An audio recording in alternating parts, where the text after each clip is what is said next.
नमस्कार दोस्तों, नक्षत्र की सीरीज़ में अगला जो मैं नक्षत्र लेके आई हूँ वो है उत्तरा फाल्गुनी नक्षत्र। इससे पहले हमने पूर्व फाल्गुनी किया हुआ था। ये 27 नक्षत्रों में 12वां नंबर नक्षत्र है और ये नक्षत्र जो है सिंह राशि में एक चरण और बाकी जो 3 चरण आते हैं वो अपने कन्या राशि में आते हैं। जैसे कि नाम से ही विदित हो रहा है कि ये फल लेने वाला है, मतलब पहले पूर्व में हमने कर्म किए पूर्व फाल्गुनी नक्षत्र में और उत्तरा फाल्गुनी नक्षत्र में हम इसका फल लेने जा रहे हैं। जैसे पूर्व फाल्गुनी नक्षत्र जो है और उत्तरा फाल्गुनी नक्षत्र जो है पहले एक साथ थे, ये बाद में अलग अलग हुए थे। तो जो पूर्व फाल्गुनी है वो एक बेड है, बेड के अगले जो पैर होते हैं वो पूर्व फाल्गुनी में आते हैं, पिछले जो पैर होते हैं वो उत्तरा फाल्गुनी में आते हैं। और इसमें ये होता है कि हम फल लेने वाले हैं। पहले हम प्रारब्ध में कोई कार्यक्रम करते हैं, बीज रोपते हैं और उत्तरा फाल्गुनी में हम उस फल को काटते हैं या हम उस खेती के अनाज को काट रहे हैं जो हमने बोया हुआ है पहले। तो जैसे भी कर्म आपने किए होते हैं उसके फल के लिए ही ये इंडिकेशन है कि पहले जो आपने कर्म किए हैं उसका फल अब आपको इस नक्षत्र में प्राप्त होगा।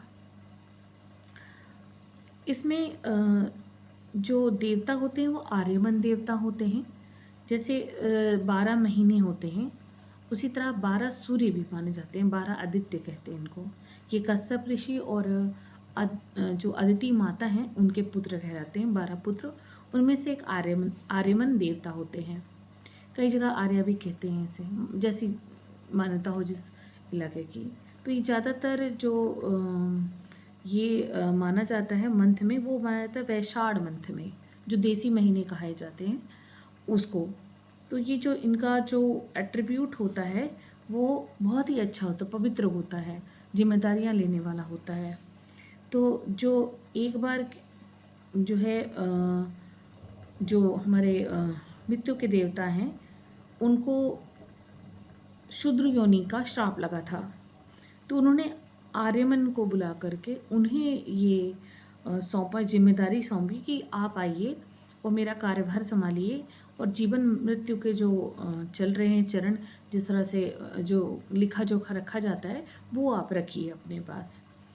तो इनको जिम्मेदारियाँ दी उन्होंने और फिर वो यमराज जी अपना योनि का जो श्राप था उसको काटने चले गए। मतलब ये ऐसे नक्षत्र हैं जिनमें कभी भी सडन जिम्मेदारियां अपने ऑफिसर की या अपने बड़ों की या अपनी परंपराओं की या रीति रिवाजों की जिम्मेदारियां पड़ सकती हैं इनके ऊपर, और इसलिए ये जो है बहुत जिम्मेदार इंसान बनते हैं। और चूँकि आर्यमन देवता जो हैं वो वैशाख महीने में आते हैं तो इसमें लीडरशिप क्वालिटी सूर्य की वजह से बहुत ज़्यादा आ जाती है। आर्यमन को कई जगह ये भी कहा जाता है कि वो सूर्य के बड़े भाई हैं, इससे भी संबोधित किया जाता है। और जो उनका एट्रीब्यूट है वो सूर्य से थोड़ा और ऊपर है और ज़्यादा वो इसको मान्यता रखते हैं कि वो जिम्मेदार ज़्यादा हैं औरों के मुकाबले। तो आप देखिए कि इस भाव में जो होता है ध्यान सबसे ज़्यादा क्या आता है कि ये अपनी परंपराओं को बिल्ड करते रहते हैं, बनाते रहते हैं। किसी भी परंपरा को तोड़ते नहीं हैं, बनाते रहते हैं, कंटिन्यू उसी के साथ चलते रहते हैं। अब इसमें ये होता है कि अगर वर्णन मिलता है इतिहासों में, पुराणों में, तो ये जो बने थे ये पितरों के भी बने हुए थे उस समय देवता, जब यमराज जी चले गए थे इनको अपना कार्यभार सौंप करके। तो इसलिए इनको पितरों का भी माना जाता है कि ये पितरों के भी देवता हैं ऑलरेडी। तो इसमें ये भी माना जाता है कि चारपाई का पिछला हिस्सा है या बेड का पिछला हिस्सा है, तो इसमें क्या होता है कि जब पिछला हिस्सा होता है तो उसमें क्या होता है ज़्यादा आराम से इंसान बैठता है, थोड़ा पीछे हो जाता है और थोड़ा आराम से बैठता है और आराम उसको महसूस होता है। तो जब हम इसकी बात कर रहे हैं इसका मतलब ये पीछे जितना जाते हैं, जितनी अपनी परंपराओं को निभाते हैं, जितनी अपनी पुरानी थिंग को कंटिन्यू करते रहते हैं, संस्कृति को, परंपराओं को या अपनी संपत्ति को या जो इनके रीति रिवाज हैं उनको ये जितना ज़्यादा निभाते रहते हैं उतना ज़्यादा ये आगे बढ़ते रहते हैं। ये जितनी ज़्यादा संपत्ति अर्जित कर लें, अगर ये अपनी पूर्वजों की या अपने लोगों की पुरानी परंपराओं को ना मानी, तो फिर ये जो चीज़ें हैं ये कंटिन्यू इनके साथ नहीं जाती। इनको फिर उसका कोप का भाजन करना पड़ता है। तो इनको अपनी परंपराओं के साथ, एट्रीब्यूट के साथ चलना पड़ेगा, क्योंकि इनका यही एक चीज़ है कि ये पुरानी थिंकिंग के साथ ही गुणवान हो सकते हैं और अपनी चीज़ों को और अधिक बढ़ा सकते हैं, लीडरशिप कर सकते हैं। चूँकि ये सूर्य के एट्रीब्यूट वाले हैं, तो आँखों से रिलेटेड भी इनकी समस्या भी रहेगी और आँखें तेज़ भी होंगी, ये दूर तक दे सकेंगे पिछली चीज़ों के साथ। अब चूँकि इसमें ये भी रहता है कि जो उत्तर फाल्गुनी वाले हैं होते हैं, उनका एक चरण जो होता है वो सिंह में आ जाता है।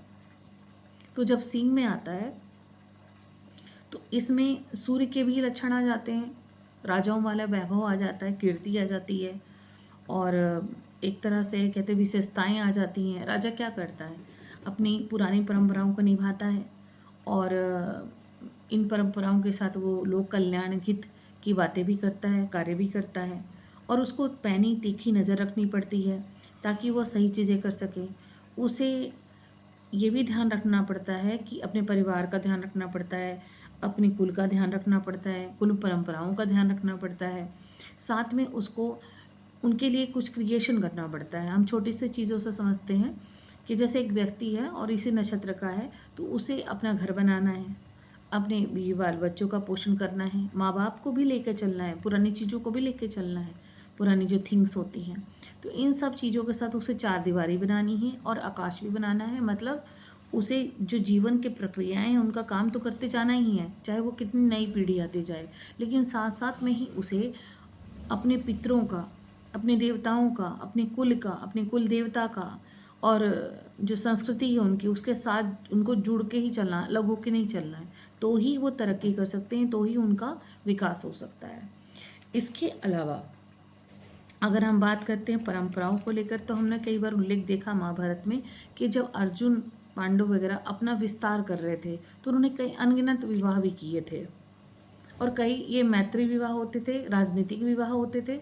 तो ये क्या था कि अपनी जो स्ट्रेंथ है, प्रॉपर्टी स्ट्रेंथ, ये बढ़ाते जा रहे हैं और कई चीज़ें ऐसी कर रहे हैं जिससे अब उनकी परंपराएं जो हैं वो पुरानी परंपराओं को कंटिन्यू करते जा रहे हैं। और ये भी है कि सूर्य जो हैं वो नारायण भी हैं, तो वो दोनों ही जा रहे, राजा देवता, नई संस्कृति, पुरानी संस्कृति, परंपराएं एक साथ वो कंटिन्यू होती जाती हैं और यही विशेषता है इसकी। इसके अलावा ये जो विकास करते हैं इसमें कैरियर में मल्टीपल ऑप्शन अपॉर्चुनिटीज़ भी आती हैं। जैसे अपना उत्तरा फाल्गुनी और पूर्व फाल्गुनी एक जुड़वा बच्चे भी हैं, तो अगर इनके घर में जुड़वा बच्चे हो रहे होंगे तो वो होते रहेंगे, कंटिन्यू होते रहेंगे। और अगर कोई हिडन थिंग्स है, जैसे कोई ऐसी रिचुअल्स करते हैं या कोई ऐसी अंदरूनी कोई ऐसी पूजा पाठ करते हैं जिनका नॉलेज किसी को नहीं, इन्हीं को है, तो इनको वो कंटिन्यू करते रहना होगा। तो ये ऐसी कई चीज़ें हैं जो ये कंटिन्यू ऐसे करते रहेंगे पुरानी रिचुअल्स और परंपराओं को समझते हुए। जो इसमें आर्यमन देवता होते हैं वो सूर्य के ही देवता होते हैं, सूर्य के ही एट्रीब्यूट लिए होते हैं, तो वो ज़्यादातर जिद्दी होते हैं। राजाओं वाला एट्रीब्यूट रहता है, न्याय, जिद्दी, हड्डियों का रोग, दांतों का रोग, इससे रिलेटेड होते हैं। या जो एनालाइज करते हैं उनके ऊपर चलते हैं, ये बहुत न्यायप्रिय होते हैं, तो इन चीज़ों को भी लेके भी चलते हैं। और अगर इसमें कन्या आ जाए तो कन्या में क्या होता है, ग्रोथ होता है, ग्रोथ होगा या संतान होगा, लिखने पढ़ने, अकाउंट, इससे रिलेटेड कई चीज़ों में इंटरेस्ट होता है उनका। और कोई भी काम जो होगा वो बढ़त में जाएगा, आगे जाएगा। और चूँकि ये रोग ऋण शत्रु इनमें भी आ जाता है, तो इसका भी एट्रीब्यूट आएगा, ऋण आएगा, केस आएगा, कोर्ट केस आएंगे, या फिर मामा से कुछ संपत्ति विवाद होगा, कुछ ना कुछ इसमें होगा जो बढ़ता जाएगा। तो ये चीज़ें रहती हैं। नवांश में क्या रहता है कि जो पहला रहेगा नवांश वो गुरु से आ जाता है, तो सॉरी सन से आ जाता है, तो उसमें क्या होता है, ये बहुत नियमों को फॉलो करते हैं, न्याय प्रिय होते हैं, उन सब चीज़ों को लेंगे, पिता के गुण ले लेंगे, को काफ़ी कुछ रहता है जो न्याय सिद्ध करने के लिए लगे रहते हैं। फिर मकर में रहता है, मकर में क्या रहता है, शनि का एट्रीब्यूट आ जाता है, तो और थोड़ा न्यायप्रिय हो जाते हैं ये। और गवर्नमेंट रिलेटेड, क्योंकि सन भी आ गया, एट्रीब्यूट हो गया, तो उस सन का भी वो गवर्नमेंट रिलेटेड वर्क करने लग जाते हैं। और अगर फिर थर्ड में आ गया इनका नवाचा कुंभ के साथ, तो ये क्या करते हैं, जज होगा, ये अगेन न्यायप्रिय हो जाएंगे, किसी चीज़ का निर्णय देने लग जाएंगे। तो और इसी तरह मीन में आ गया अगर, तो मीन चूँकि दो मछलियाँ हैं, दो विचार होते हैं, तो ये जिसमें जिसकी बढ़त होगी या जिसमें ज़्यादा नक्षत्रों की दृष्टि आ जाए, ग्रहों की दृष्टि आ जाए, तो वो उसकी बढ़त उसमें हो जाएगी। मान लीजिए राहु के आ गया तो वो विलासता बढ़ा देगी, या शुक्र का आ गया तो काम इच्छा में ज़्यादा चली जाएगी, काम इच्छा से मोक्ष प्राप्ति की प्रयास करेंगे। या अगर ये गुरु के एट्रीब्यूट में ज़्यादा आ गया तो ये उससे भक्ति से और अध्यात्म से मोक्ष की प्राप्ति के लिए रहेंगे। तो ये चीज़ों पर रहता है, इनका फोकस मेन क्या रहता है, लक्ष्य प्राप्ति। जो भी जिसकी बढ़त हो जाए, जिसका ज़्यादा एट्रीब्यूट हो जाए या दृष्टियाँ पड़ जाएं ग्रहों की, तो जैसे ही ग्रह पड़ेंगे, चाहे वो हार्ड हो चाहे सॉफ्ट हो, जो भी ग्रह पड़ेंगे उसके अकॉर्डिंग इनका एट्रीब्यूट उसके तरफ ज़्यादा झुकाव हो जाएगा और ज़्यादा ये चीज़ें आ जाएंगी इनके पास। इसी तरह हम बात करते हैं कि व्यवस्था को लेकर के जीवन में कैसी व्यवस्था रहेंगी इनकी। तो अगर सूर्य रहेंगे तो सूर्य में सबसे ज़्यादा रहेगा कि वो राजाओं वाला रहेगा। तो वो पहले अपने लिए तो काम करेंगे, प्रजा के लिए भी काम करेंगे। इसमें क्या रहेगा कि ये मान लीजिए पहले पेड़ लगाएंगे, स्वयं भी फल खाएंगे, परिवार को भी खिलाएंगे, ऐसा वाली चीज़ें रहेंगी। गाय इनकी योनि रहती है। फिर इसमें जो रहता है, जो 9 तारे होते हैं, 9 तारे होते हैं, कई जगह 2 तारे भी कहते हैं, ध्रुव तारा भी कहते हैं, जो हमेशा ही चमकता ही रहता है, उसकी चमक कभी कम नहीं होती है, वो रहता है। योनि गाय रहती है। गाय कैसी रहती है, गाय सबको अपना जीवन भर देती ही रहती है, अपनी हर चीज़ उपयोगी होती है उनकी, तो वो लोगों को प्रदान करती रहती है। अपनी जो उनकी क्षमताएं होती हैं वो लोगों को यूज़ करने देती हैं, वो वैसी रहती हैं। इसके अलावा जो अगर शारीरिक बनावट में लेते हैं हम अगर मनुष्यों की, तो होंठ को आती है, गुप्तांग को आती है। और अगर हम लेते हैं बायां हाथ भी रहता है बहुत इसमें एक्टिविटी।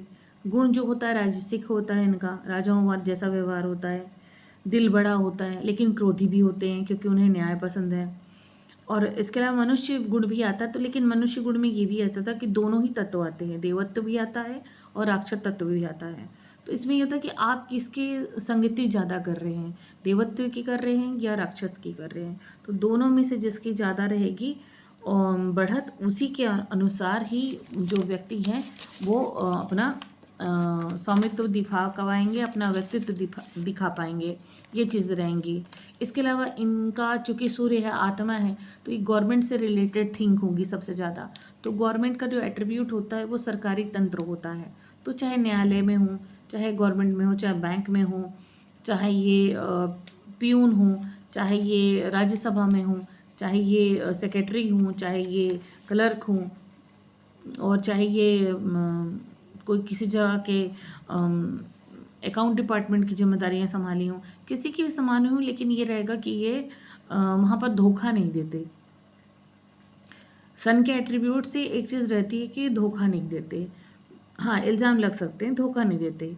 बुद्ध में एक और चीज़ रहती है कि पेपर वर्क में इनका कुछ मिस्टेक्स हो सकती हैं, उन पे थोड़ा ध्यान देना चाहिए। बिचौलियों का काम कर सकते हैं, ब्रोकर का काम कर सकते हैं, ये बहुत अच्छे बोलचाल में रहते हैं, वो काम कर सकते हैं।